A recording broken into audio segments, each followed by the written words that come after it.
people come together, magic happens, right? Interactions just aren't there for you in a video call. This event provides value the day you walk in the door.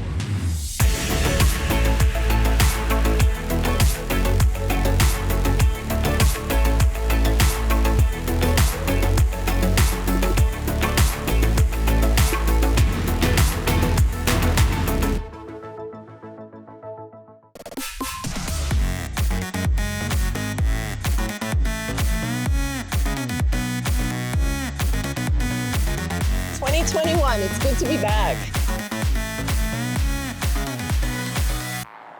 Welcome back to the 2021 Grow Up Premier Growers Cannabis and Awards Conference and Expo. It's Lester with Jackie and Crystal Chronic.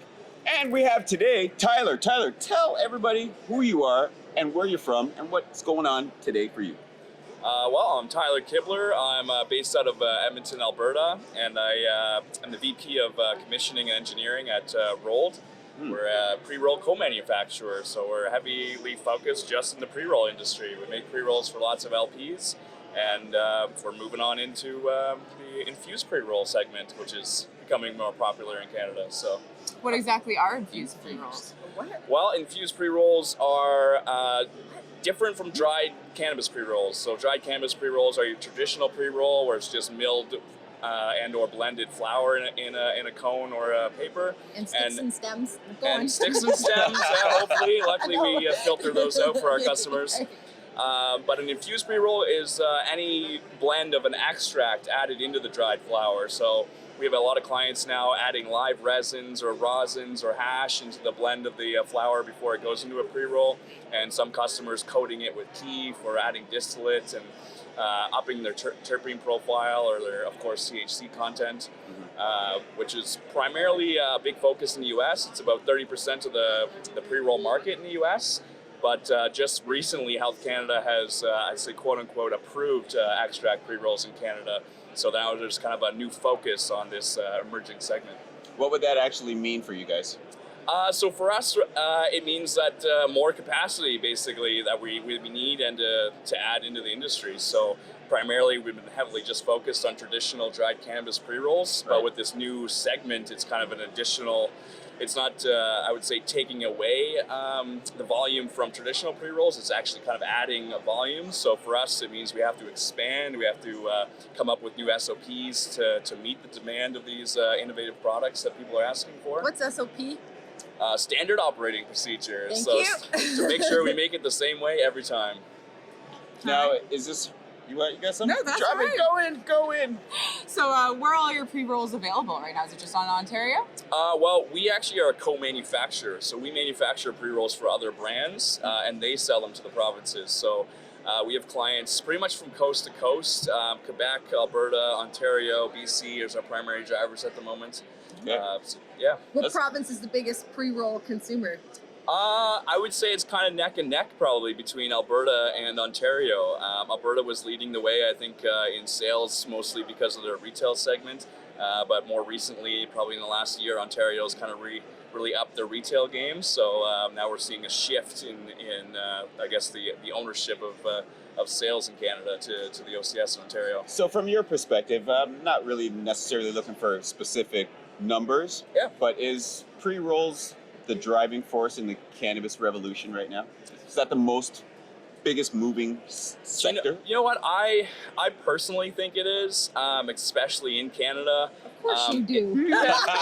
Right? But I've been in the industry for about 6 years and kind of following, all the different segments from topicals to edibles and obviously dried flower and pre-rolls. Mm-hmm. But the pre-roll segment, really, with like COVID coming online and it being more accessible, I feel like it's an easy way for newcomers to come into the industry and try cannabis. A lot of people go to buy dry flower and they don't really know what to do with it, right? Or they need to get a vaporizer or a bong or a pipe or need something else to consume that product. Why is that, Tyler? Why is this new generation don't know how to roll weed? we didn't grow up rolling weed, right? Or maybe we just were super frowned Lazy. upon outside. But now it's commodity at scale, right? It's just easy to go into the store. If I'm on my way to even to Niagara Falls here, right? I was traveling from Alberta. I didn't really want to stay at home and roll 20 joints for my travels. So as soon as I got here, we went to the store and got a couple different packages of pre-rolls. It was nice, convenient, it's easy, and I think that's a big driver. Like about 2 years ago, it started about 7% of the entire industry were pre-rolls, and it kind of grew up to about 12 or 15%. And now, as the latest numbers come out, it's encroaching over 20% of the Canadian market alone. So there's definitely been growth. I heard it was big. Yeah, and that doesn't even include extract pre-rolls yet, because they're a very new addition to the industry. Is that a request that you guys are hearing in the industry for the extracts being added to the pre-rolls? Yeah, I think it's people want to have more differentiation. Like, of course, just like vaporizer or 510 vapes or vaporizers, it's a hard segment of the industry. Like, it's very competitive. Even at the OCS or the AGLC, there's like 70 different SKUs and different brands across the pre-roll segment. Okay. So now people are looking to find ways to differentiate themselves from the competitors. And that's what extract pre-rolls offer, because it's kind of I wouldn't say a rush to the finish line, because the good products sell the best, right? Not necessarily the first one that gets there. So I just see it as a differentiator for our clients, and now it's something that they can really sink their teeth into and put out like a really unique pre-roll. Right. And what's your favorite part about this job? Probably the growth and innovation. My background's in robotics and automation. So Strayed? yeah, right. So with the cannabis industry just being so new, there's like a lack of engineering and robotics, because our industry is only 5 or 6 years old really in the Canadian segment and the commercialized. And now that pre-rolls are really growing, I took a like onto it, because this next couple of years, at least for my job, is going to be scaling the pre-roll business. Going from people rolling them by hand or weighing every joint by hand into something that's much more automated, much more scaled, so that we can start competing on a global scale eventually. So I think for me, it's really interesting, because now is the time to learn the new tech and innovation. We're working with various automation companies to try to solve this problem that's never been done before. I hear the passion in your voice. You left robotics to chase cannabis. It must be a big thing for you. Yeah, absolutely, yeah. When you stopped at the store and brought some pre-rolls, were they the ones that you would have? Are they like your clients or people that? No, I like to try the Competition? our competition, exactly. So I go to try to find the pre-rolls that we don't make to see how they smoke against them. Yep. I wanted to take this in a little bit of a different direction. I know that you designed the first Health Canada approved vaporizer. Yeah, So what was that like?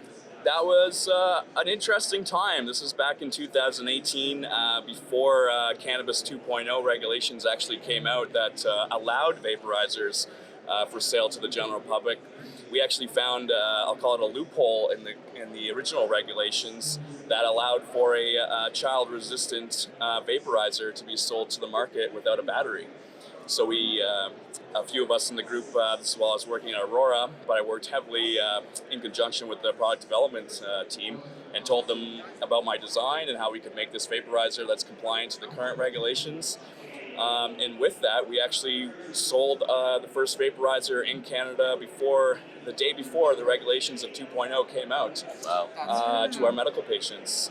So it was super innovative. It was first, obviously, ever in Canada. And that allowed us to be a first mover on the 2.0 regulations, because we were already approved to sell vaporizers the day before. That's exciting. Yeah, it was. Hope you got a big piece of that bag. So do you think it was harder back then when you started, or now that regulations are, solid?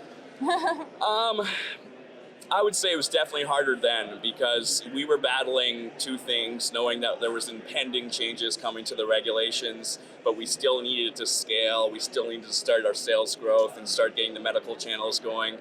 But we knew as soon as those regulations came into effect, we had 1 year to execute on a plan to provide cannabis to the recreational market at scale. So That's not much time. No, No. not at all. Not when you're talking about 5 different products, right? That was when there was very few LPs.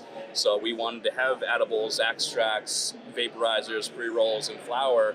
And of course, each of those have their 3 or 4 different SKUs. So you're talking about like launching 12 or 15 SKUs at once, at scale, across the country, at one day, right? So it was.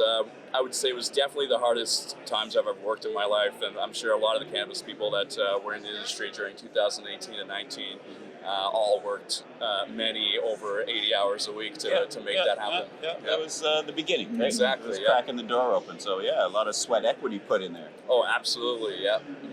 I'm impressed, man. I'm impressed. You got me on the robotics, and we're chasing weed. How do we find you on socials? How does everyone get a hold of you? Well, you can reach out to me at LinkedIn, Tyler Kibler. I'm also on Instagram at Tyler Earthling. And my email address is tyler@rolled.ca, ROLLED. Nice and easy. Tyler Perfect, Rolls. perfect. Hey, this is your opportunity to drop a plug. You want to plug anything? Company name? How to? Yeah, we're like I said, we're an expanding co-manufacturer for pre-rolls.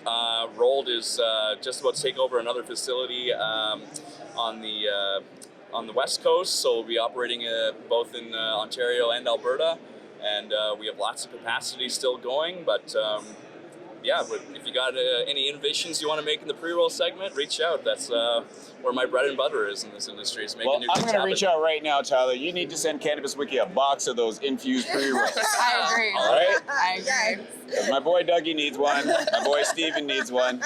Yeah, we'll definitely get in the Crystal R&D and trials. Yeah.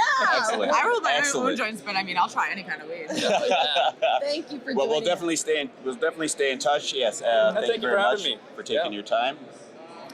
It's great You want meeting to take you. us out? us. No, I don't want to take us Take out. us out. I'll do it. It's all good. Okay. This is a Cannabis Wiki exclusive. If you like this video and want to see more, check us out at www.cannabis.wiki. Peace.